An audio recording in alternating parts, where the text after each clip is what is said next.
L'histoire commence dans la prison du donjon du Dragon d'Argent, gardée par deux redoutables sentinelles draconiques. Une reine dragon d'argent du nom de Roswaith fit son apparition, ordonnant aux gardes de partir, car elle souhaitait s'entretenir seule avec le prisonnier. Enchaîné dans cette geôle se trouvait le grand héros tueur de dragons. D'un sourire malicieux, elle lui demanda ce que cela faisait d'être captif du clan des dragons. Sa réponse fut simple, il voulait mourir. Amusée par son désir d'une mort rapide, elle s'approcha de lui, lui relevant le menton du bout des doigts. Ce n'était pas facile pour elle, car il était à la fois beau et défiant. Lentement, elle traça son ongle acéré sur sa joue, y laissant une fine entaille, savourant l'idée d'en ajouter d'autres pour ternir sa perfection. Il détourna la tête, refusant de lui offrir davantage d'humiliation. Elle pouvait le tuer ou le déchirer en morceaux si cela lui chantait. Il espérait seulement qu'elle le ferait sans tarder. Malgré sa puissance immense, il avait été trahi par un scélérat, le laissant dans cet état misérable. La reine dragon lécha le sang qui perlait sur sa joue et lui propose de rejoindre le clan du Dragon d'Argent. Il la railla aussitôt, lui demandant si elle était digne d'un allié comme lui. Furieuse, elle réagit violemment, le cinglant de sa queue. Son corps fut projeté contre le mur avec fracas. Se tenant au-dessus de lui, elle posa son pied sur sa poitrine, stupéfaite qu'un simple prisonnier ose ainsi l'insulter. Mais cet homme n'avait rien d'ordinaire. Son nom était Léon Cosmo, autrefois le héros adulé de l'humanité, acclamé par des milliers de personnes. À présent, brisé et vaincu, il ne croyait plus en sa grandeur passée. Ses rêves d'anéantir le clan des dragons et de laisser derrière lui un héritage pour les générations futures s'étaient effondrés. La reine dragon ricana, lui ordonnant d'accepter son destin. Il mourrait ici. Elle pressa davantage son pied contre sa poitrine, lui rappelant que toute possibilité d'un avenir glorieux et prospère avait disparu. Sans héritier, il ne laisserait rien derrière lui. Mais Léon l'avertit de ne pas sous-estimer les humains. Dans un mouvement rapide, la reine dragon enroula sa queue autour de son cou, trouvant son obstination exaspérante. Alors qu'elle serrait son étreinte, elle lui demanda s'il était prêt à supplier pour sa vie. Mais Léon resta impassible, révélant qu'elle avait commis deux erreurs fatales dès le début. Premièrement, déclara-t-il, tu n'aurais jamais dû te retrouver seul avec le plus puissant des tueurs de dragons. Et deuxièmement, tu n'aurais jamais dû goûter à mon sang. Soudain, Léon activa une technique interdite connue sous le nom de malédiction du sang. La reine dragon relâcha aussitôt son emprise, reculant sous le choc. Une sensation étrange l'envahit, et à son grand effroi, elle sentit un désir incontrôlable s'emparer d'elle. Ses jambes flanchèrent et elle s'effondra à genoux, tremblante. Léon s'approcha, ses yeux froids et calculateurs. « Tu passeras le reste de ta vie à souffrir » déclara-t-il. « Un tourment qui rongerait ton âme. » Son désir s'intensifia, et avant même de pouvoir réfléchir, elle se jeta sur lui, le projetant au sol. Léon, déconcerté, ne comprenait pas ce qui était en train de se produire. Consommé par la malédiction, la reine dragon l'embrassa, provoquant un rouge vif sur ses joues.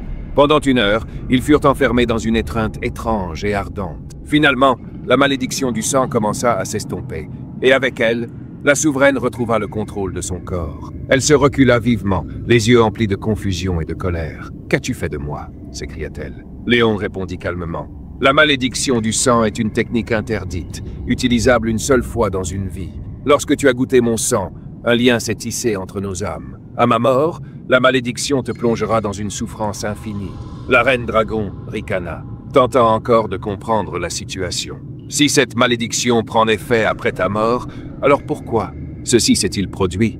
demanda-t-elle, les joues brûlantes d'embarras. Léon fronça les sourcils. Il semblait que la malédiction avait un effet secondaire inattendu, qu'il n'avait pas prévu. « Je pensais que la douleur que tu ressentirais à ma mort serait la seule conséquence, » admit-il. « Mais il semble qu'il y ait plus dans ce sortilège que ce que je croyais. » Rougissante, la reine dragon réalisa l'implication de ses paroles. Les dragons étaient liés à des codes stricts de monogamie, et le lien engendré par la malédiction du sang condamnait son avenir. Après la mort de Léon, elle ne pourrait plus prendre de compagnon, porter d'héritier, ni expliquer au clan des dragons ce qui lui était arrivé. Léon fut surpris par les conséquences inattendues du sortilège. L'ironie de la situation ne lui échappa pas. Elle s'était moquée de lui parce qu'il n'avait pas de successeur, mais désormais, elle n'en aurait pas non plus. Elle se jeta à l'attaque, mais Léon l'arrêta, déclarant « Tu n'as pas besoin de faire ça. Je vais mourir de toute façon. » Alors que ses paupières commençaient à se fermer, il prononça une dernière requête, Que la reine dragon vive avec la haine qu'elle lui portait et ressente la douleur pour le reste de sa vie. C'était là sa malédiction en tant qu'humain, sa vengeance ultime. La reine dragon hésita, suspendant son geste avant d'asséner le coup final. Quelques instants plus tard, Léon rendit son dernier souffle. Elle n'en revenait pas. Ce simple humain avait trouvé le moyen de se venger de la manière la plus ignoble qui soit. Mais elle n'avait aucune intention de le laisser avoir le dernier mot aussi facilement. Utilisant son pouvoir, elle grava sur la poitrine de Léon l'emblème du dragon d'argent. Léon Cosmo avait jadis été une légende, un héros vénéré par tous. À l'âge de 5 ans, il avait tué un chien féroce à main nue, une scène à laquelle assista un maître chasseur de dragons de passage. Voyant en lui un potentiel exceptionnel, le chasseur le prit comme apprenti. À 10 ans, Léon intégra la prestigieuse Académie impériale des chasseurs de dragons et 4 ans plus tard, il en sortit diplômé, devenant le plus jeune et le plus talentueux élève de toute son histoire. À 15 ans à peine, il marcha sur le champ de bataille, abattant des dragons et reprenant des territoires pour l'Empire. Son nom se répandit comme celui du plus puissant chasseur de dragons, le symbole de l'espoir dans cette guerre sans fin. Jusqu'à ce qu'il soit capturé et réduit en esclavage par le clan des dragons. 2 années s'étaient écoulées depuis ce jour fatidique. Léon se réveilla en hurlant, sa main se portant instinctivement à sa poitrine. Peu à peu, sa respiration se calma. Autour de lui, tout était inconnu. Où était-il? Que s'était-il passé? Soudain, la porte s'ouvrit. Une petite fille entra. Léon fut frappé par son innocence et sa beauté. Il cligna des yeux, tentant de comprendre. Se redressant sur le lit, il la fixa. Sa présence était si pure qu'il crut un instant être monté au paradis, récompense de ses innombrables sacrifices pour l'humanité. Mais il se trompait. « Quel est ton nom ?» demanda-t-il, encore sous le choc. La fillette lui sourit doucement. Mewin. Son cœur se réchauffa à cette réponse, sans qu'il sache pourquoi. Pourtant, quelque chose chez elle lui semblait étrange. Ses cheveux, mêlant noir et blanc, étaient d'une rareté troublante. Mewin expliqua que sa mère lui avait dit que son prénom signifiait la lune. Léon fronça les sourcils. Les anges avaient-ils une mère? Il se présenta et, à sa grande surprise, la petite fille s'exclama avec enthousiasme. « Léon, ça veut dire lion !» Étonné, il lui demanda comment elle savait cela. « C'est maman qui me l'a dit. » Un frisson d'inquiétude le traversa. « Quel est le nom de ta mère ?»« Ross Weiss » répondit joyeusement Mewin. Léon se figea. Ce nom. Il recolla rapidement les morceaux. Il était son père. Mewin le confirma d'un sourire radieux. Le vertige le prit. Comment était-ce possible? Comment pouvait-il avoir un enfant avec Ross Weiss? À cet instant, la petite tourna l'aide vers la porte, où se tenait une silhouette familière. « Maman, papa est réveillé !» s'écria-t-elle en courant vers elle. Les lèvres de Ross Weiss s'étirèrent en un sourire, mais pas celui que sa fille imaginait. Mewin croyait que sa mère était heureuse de voir Léon réveillé. Après tout, elle venait le voir tous les jours. Mais tandis que Ross Weiss caressait la tête de sa fille, son sourire se mua en un rictus cruel. « Va jouer dehors, ma chérie !» murmura-t-elle d'une voix douce. « Ton père et moi devons parler. » Dès que Mewin quitta la pièce, Léon planta son regard incrédule dans celui de Ross Weiss. « Mewin est vraiment notre fille ?»« Oui, » confirma-t-elle en fermant la porte derrière elle, sa queue ondulant dans son dos. « Elle est notre enfant biologique. » Le cerveau de Léon tourna à toute allure. « Pourquoi l'avoir gardée ?» demanda-t-il, le ton grave. « Pourquoi m'avoir sauvé ?» Ross Weiss le fixa, un éclat glacé dans les yeux. « Tu as dormi pendant 2 ans, Léon. » Son sourire s'élargit. « Je n'ai pas oublié ce que tu m'as fait, et je ne compte pas te le pardonner. » La colère de Léon explosa. Il n'avait jamais voulu que tout cela arrive. « Nous sommes différents, » grogna-t-il. « Nous ne pouvons pas coexister. Jamais je ne t'aurais touché si les choses avaient été autrement. » Voyant la détresse dans ses yeux, l'expression de Ross Weiss s'assombrit. « Oh, c'était une torture pour toi, vraiment ?» Enroulant sa queue autour de sa jambe, elle le tira brusquement sur le lit. Elle grimpa sur lui, déchirant sa chemise d'un geste sec. Une lueur glaciale dans le regard, elle activa un sort. Elle allait graver sa propre marque de dragon sur lui, le liant à elle pour toujours. Léon la supplia d'arrêter, mais Ross Weiss posa tout de même sa main sur son torse. Un cercle magique lumineux apparut aussitôt. Cette marque deviendrait son éternelle honte. À partir de ce moment, il serait son prisonnier, enchaîné à elle, incapable de s'enfuir. Quand ses compagnons verraient le tatouage de dragon sur son corps, ils croiraient qu'il les avait trahis, qu'il s'était rendu au clan des dragons. Léon ne comprenait toujours pas pourquoi elle agissait ainsi. La vengeance chez les dragons restait un mystère qui échappait depuis toujours aux scientifiques humains. Leur soif de représailles n'était pas seulement extrême, elle relevait d'une obsession inhumaine, paranoïaque, dépassant toute logique humaine. Pour la reine dragon, Le vaincre ne suffisait pas. Elle voulait qu'il vive dans la honte, qu'il endure une humiliation sans fin. Lorsque le sort prit pleinement effet, Léon ressentit un désir écrasant, incontrôlable. Pour la reine dragon d'argent, c'était un immense honneur que de briser Lon, le plus grand chasseur de dragons de l'histoire humaine, et de faire de lui son esclave, son compagnon le plus proche. Désormais, sous son emprise, elle se pencha sur lui, décidée à faire de lui le sien, entièrement. Au château du dragon d'argent, même les servantes remarquèrent l'humeur inhabituelle de la reine. La rumeur se répandit rapidement. L'époux de la reine dragon s'était enfin réveillé. Caché dans un recoin sombre, Léon fut stupéfait en entendant ces mots. Elle l'avait proclamé publiquement comme son mari. Personne ne pouvait imaginer à quel point elle était terrifiante. Elle avait passé toute la journée et la nuit avec lui, et le pauvre Léon en ressortait brisé. Son corps, son dos, tout lui faisait mal, comme s'il avait été réduit en miettes. Hors de lui, il jura qu'il ne resterait pas ici comme son jouet. Silencieusement, il se faufila hors de sa chambre et se dirigea vers une porte latérale du château. Mais 4 gardes-dragons montaient la garde. S'échapper semblait impossible. Le château était étrangement silencieux, avec bien moins de gardes qu'il y a 2 ans. Quelque chose clochait. Tandis qu'il réfléchissait à un moyen d'éviter les sentinelles, il tomba sur un trou caché dans l'herbe. Prudemment, il s'approcha et aperçut une faible lumière de l'autre côté. Était-ce un piège? Il n'avait pas le temps d'y penser. Il devait fuir à tout prix. Même si c'était un piège, il forcerait le passage. Sans hésiter, Léon s'engouffra dans le tunnel étroit, avançant à tâtons. Il murmura un adieu sarcastique à la reine dragon perverse. Quant à la petite Mène, bien qu'elle soit adorable, elle devrait rester ici pour l'instant. Pendant ce temps, sur le balcon, Muen courut vers sa mère, tout excitée. Papa creuse un trou pour le chien. Allongée dans un transat, vêtue d'un bikini et un verre de vin à la main, la reine dragon rit de l'audace de Léon. « Quand vas-tu le repêcher » demanda Muen avec enthousiasme. Rosweiss lui lança un regard amusé et la corrigea doucement. « Repêcher, c'est un peu rude. Dis plutôt attraper à nouveau. » Muen, un peu confuse, hocha la tête et accepta. À la tombée de la nuit, Léon réussit enfin à s'échapper du château et s'élança vers la forêt voisine. S'il pouvait atteindre les montagnes au loin, il pourrait apercevoir la frontière du territoire humain. Après des heures de course, il se sentit enfin en sécurité. La reine dragon ne pourrait plus l'attraper. Du moins, c'est ce qu'il croyait. À sa grande consternation, le ciel s'assombrit soudainement et la reine des dragons, désormais sous sa véritable forme, apparut au-dessus de lui, le félicitant pour sa rapidité.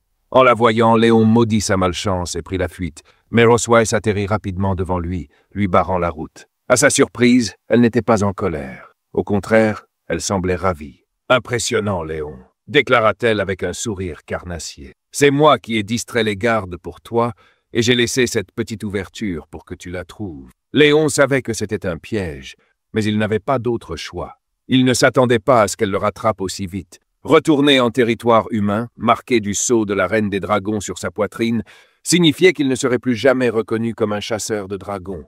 Mais Léon s'en moquait. Il était déterminé à recommencer sa vie comme un homme ordinaire, convaincu que c'était bien mieux que d'être torturé par elle. Voyant son entêtement, la reine des dragons déploya ses ailes, furieuse qu'il n'apprécie pas sa clémence. D'un geste rapide, elle l'agrippa dans sa serre et ils s'envolèrent vers le territoire humain. Après 3 heures de vol, la nuit tomba et la reine des dragons relâcha Léon près d'une ville frontière de l'Empire. Il fut projeté à travers les arbres avant de s'écraser lourdement sur le sol. Étourdi, sa migraine s'évanouit lorsqu'il réalisa qu'il était proche d'un village humain. Sous sa forme humaine, la reine des dragons confirma qu'ils étaient bien aux frontières de l'Empire humain. Pour la plupart, apercevoir une ville familière était synonyme d'espoir, un dernier pas avant de rentrer chez soi. Mais pour Léon, cet espoir semblait hors de portée. Soudain, la marque sur sa poitrine se mit à luire. La reine des dragons avait omis un détail crucial. Lorsque l'un des porteurs du sceau draconique désirait une intimité, la marque forçait l'autre à répondre à cet appel. Lorsqu'elle posa sa main sur son torse, Léon sentit une chaleur écrasante et un désir incontrôlable l'envahir. Il était impuissant face à cet effet, piégé par cette malédiction. Elle l'avait amené ici pour lui faire éprouver sa honte, l'obligeant à l'affronter devant sa propre patrie. Mais Léon n'était pas prêt à se soumettre. Il attrapa son bras, décidant d'attendre le moment opportun pour riposter. Il jura de lui rendre au centuple chaque humiliation qu'elle lui infligerait. Amusée par son audace, la reine des dragons esquissa un sourire. « Très bien, je t'attendrai, mort ou vif, déclara-t-elle. Sous la lumière de la lune, Tous deux se postèrent sous un arbre aux abords de la ville frontière, leur destin tordu lié par la marque et leur rivalité. Ils restèrent là pendant plusieurs heures, laissant la reine des dragons plus que satisfaite. Léon, quant à lui, était épuisé, vidé de son énergie et de sa dignité, versant des larmes silencieuses. D'un geste désinvolte, elle caressa son torse, déclarant qu'à partir de maintenant, elle le ramènerait chaque mois dans sa ville natale pour d'autres séances. Elle se perdit dans ses pensées, imaginant de nouvelles façons d'épuiser le pauvre Léon. Satisfaite pour le moment, elle annonça qu'il était temps de partir. « Après tout, notre fille nous attend à la maison », ajouta-t-elle avec un sourire satisfait. Mais Léon, bien que brisé, ne s'était pas encore totalement abandonné. Il l'arrêta, refusant d'être ramené comme un simple captif. « Je suis un chasseur de dragons », déclara-t-il. « Je marcherai par mes propres moyens avec ce qu'il me reste de dignité. » Elle haussa un sourcil, expliquant qu'il lui faudrait 3 heures de vol pour retourner au château du dragon d'argent, tandis que pour un humain comme Léon, le voyage prendrait 10 jours, voire une demi-lune. Malgré cela, Léon s'obstina à avancer à pied. « Ne sous-estime pas l'endurance humaine », lança-t-il. Intriguée, la reine des dragons sourit, curieuse de voir combien de temps il tiendrait. Au bout d'un moment, les pas de Léon se firent plus lourds, son épuisement évident. Elle le suivait silencieusement, attendant qu'il admette sa fatigue pour le ramasser et l'emporter dans les airs. Mais Léon, bien qu'au bord de l'effondrement, refusa de céder. « La seule chose dure chez toi, c'est ta langue », se moqua-t-elle. C'est alors qu'ils aperçurent plusieurs chevaliers de l'armée des chasseurs de dragons en patrouille à proximité. Le cœur de Léon bondit d'espoir. Ces hommes pouvaient l'aider à échapper à son emprise. Mais la reine dragon perçut aussitôt ses pensées, et son aura devint mortelle. Elle le mit en garde d'un simple regard. S'il appelait à l'aide, elle n'hésiterait pas à le tuer. L'un des chevaliers s'approcha, remarquant leur présence. « Vous êtes perdu ?» demanda-t-il poliment. Léon mentit rapidement, affirmant qu'il se promenait simplement. Au fond de lui, il ne pouvait pas se résoudre à impliquer des innocents dans cette situation tordue. Le chevalier descendit de son cheval et se présenta comme le capitaine de la 47e escouade des chasseurs impériaux de dragons. Il expliqua que cette jungle n'était pas l'endroit le plus sûr pour une balade à cause de la faune sauvage et des créatures dangereuses qui la parcouraient. Il leur proposa alors de les escorter. Léon paniqua. Ses mains tremblèrent alors qu'il remercia précipitamment le capitaine pour sa gentillesse, insistant sur le fait qu'il connaissait quelques techniques d'autodéfense et pouvait se débrouiller seul. En vérité, il ne voulait surtout pas que le capitaine s'approche davantage. Le capitaine sembla reconnaître le visage de Léon, ce qui mit aussitôt la reine dragon en alerte. Ses yeux se plissèrent et, subtilement, elle commença à canaliser son pouvoir, prête à éliminer le capitaine si nécessaire. Voyant la situation lui échapper, Léon réagit rapidement.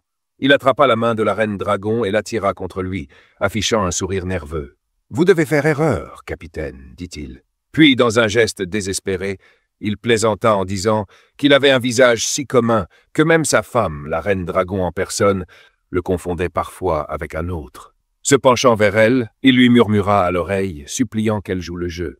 Il lui promit que si elle l'aidait à se débarrasser des chevaliers, il retournerait docilement avec elle. Amusée, la reine dragon décida de lui faire plaisir. Tous deux commencèrent alors à jouer la comédie, affichant un simulacre d'affection. Léon la serra contre lui dans une démonstration exagérée d'amour, ce qui mit le capitaine mal à l'aise. Gêné par cette soudaine effusion, il esquissa un sourire crispé et s'excusa, ne souhaitant plus les déranger. Dès que les chevaliers furent hors de vue, Léon relâcha la reine dragon qui était visiblement irritée. Réalisant son erreur, il recula précipitamment. « Tu as eu raison de ne pas appeler à l'aide, » dit-elle froidement. « Mais que les choses soient claires. » Son regard se fit perçant. « Ce n'est pas parce que nous avons un enfant ensemble que je suis ta femme. » Encore essoufflé, Léon répondit calmement. « Je n'ai jamais eu l'intention d'être ton mari. » La reine dragon esquissa un sourire satisfait. Elle se détourna, lui rappelant qu'ils avaient encore un long voyage devant eux. Mais avant qu'ils ne puissent repartir, une douleur fulgurante transperça soudainement la main de Léon. Quelques instants plus tard, il s'effondra, inconscient. La reine dragon poussa un soupir. Les humains étaient décidément bien fragiles. Sans hésiter, elle reprit sa véritable forme. D'un mouvement fluide, elle attrapa Léon avec sa gueule et le lança délicatement sur son dos. Prenant son évanouissement comme un aveu de faiblesse, elle déploya ses ailes et s'envola en direction du château du Dragon d'Argent, satisfaite de la tournure des événements. Le lendemain, au château du Dragon d'Argent, Léon se réveilla en sentant une présence à ses côtés. Muenne, la petite, était assise près de son lit, le regardant avec un sourire radieux. Désorienté, il se demanda comment il était revenu ici. Muen, joyeuse, lui expliqua que sa mère l'avait ramené. Il ne fallut pas longtemps à Léon pour comprendre qu'il était enfin tombé dans le piège, tel une proie capturée. Baissant les yeux, il remarqua que sa main était bandée avec soin, un petit nœud attaché dessus. Muen prit fièrement sa main dans la sienne et lui annonça qu'elle avait elle-même fait le bandage, visiblement en quête de compliments. Léon sourit et lui ébouriffa doucement les cheveux, réalisant à quel point elle était différente de ce que les dragonologues racontaient sur son espèce. Les dragons étaient censés être féroces, élevés dans la violence et le sang dès l'enfance. Pourtant, malgré ses traits draconiques, Muen ne montrait aucune hostilité. Elle le traitait avec la chaleur innocente d'une fille envers son père, et Léon se demanda alors si cette douceur était due à sa nature hybride, mi-humaine. Il lui tapota affectueusement la tête, lui disant à quel point elle était incroyable. « Muen, tu es vraiment adorable, dit-il avec un sourire avant d'ajouter « taquin. Mais en grandissant, ne deviens pas comme ta mère. » Depuis l'encadrement de la porte, une voix glaciale retentit. « Et qu'y a-t-il de mal à être comme moi ?» Léon se figea, surpris. Il réalisa aussitôt qu'elle l'avait entendu. Pris de court, il tenta de changer de sujet. Pendant ce temps, Muen montrait avec enthousiasme sa main bandée à sa mère, expliquant qu'elle avait suivi ses instructions à la lettre. La reine dragonne resta impassible, sans exprimer la moindre félicitation. « C'est ce que tu devais faire, » répondit-elle froidement. Muen hocha simplement la tête, habitué à la sévérité de sa mère. Tentant d'alléger l'atmosphère, Léon lui tapota de nouveau la tête. « Pourquoi ne vas-tu pas te cacher dans le jardin ?» proposa-t-il. « Je compterai jusqu'à 100, puis je viendrai te chercher. » Les yeux de Muen s'illuminèrent à l'idée de jouer à cache-cache. Sans attendre, elle s'élança pour trouver une cachette. Léon la regarda disparaître dans le jardin, puis glissa un regard vers la reine dragonne avant de murmurer « Je ne suis définitivement pas comme sa mère. » Il commença alors à compter. Une fois Muen hors de vue, il se tourna vers la reine dragonne et lui demanda pourquoi elle était si dure avec sa fille. Assise sur le lit, elle expliqua que tous les dragons élevaient leurs enfants avec rigueur dès leur plus jeune âge afin de forger de puissants guerriers. Léon répliqua que Muen n'était pas entièrement un dragon, et en plus, qu'elle était adorable. La reine dragonne haussa un sourcil, affirmant que Muen était bel et bien un dragon, et que adorable était un mot presque insultant pour son espèce. Léon, lui, trouvait aussi la reine dragonne plutôt mignonne, mais cette remarque ne fit qu'attiser sa colère. D'un geste brusque, elle l'attrapa par le col. « Tu n'es qu'un esclave sur qui je peux passer mes nerfs, et tu n'as pas le droit de me faire de l'ombre. » Léon comprit sa position, et elle sembla se détendre légèrement. Après tout, elle était la reine du clan des dragons d'argent, accablée par d'innombrables responsabilités. C'est pourquoi elle lui confia la tâche de veiller sur Muen. Se penchant vers lui, elle lui murmura à l'oreille « Muen t'aime bien. » Décontenancé, Léon se dirigea vers la fontaine, souhaitant pouvoir se délester de cette responsabilité. S'occuper d'un enfant, et en plus d'un dragon, était loin d'être une tâche pour lui, un tueur de dragons. Soudain, il aperçut Muen dissimulée derrière un pilier, visiblement persuadé qu'il ne la trouverait pas. « Je t'ai trouvé !» déclara-t-il en pointant un doigt vers elle. Mais elle ne bougea pas, ce qui l'intrigua. « Tu es fâché ?» demanda-t-il, s'excusant aussitôt de l'avoir laissé attendre. À sa grande surprise, Muen détala soudainement. « Pourquoi tu t'enfuis » l'interpella-t-il en se lançant à sa poursuite. Muen tourna à l'angle d'un mur et il la perdit de vue. Comprendre l'humeur d'un enfant était décidément bien plus compliqué que de combattre un dragon. Il ne doutait plus de la raison pour laquelle la reine dragonne lui avait confié cette tâche. Alors qu'il commençait à s'inquiéter, Muen réapparut derrière lui et l'enlaça soudainement. Stupéfait, Léon cligna des yeux. « Mais tu viens juste de passer devant moi. » Muen secoua la tête. « Non, papa ne m'a pas trouvé. Alors je suis venu te chercher. » Perplexe, Léon se demanda s'il avait rêvé. Mais Muen attrapa sa main, impatiente. « Viens, j'ai quelque chose de spécial à te montrer. » À cet instant, une autre fillette, ressemblant trait pour trait à Muen, sortit de derrière elle et les observa en silence.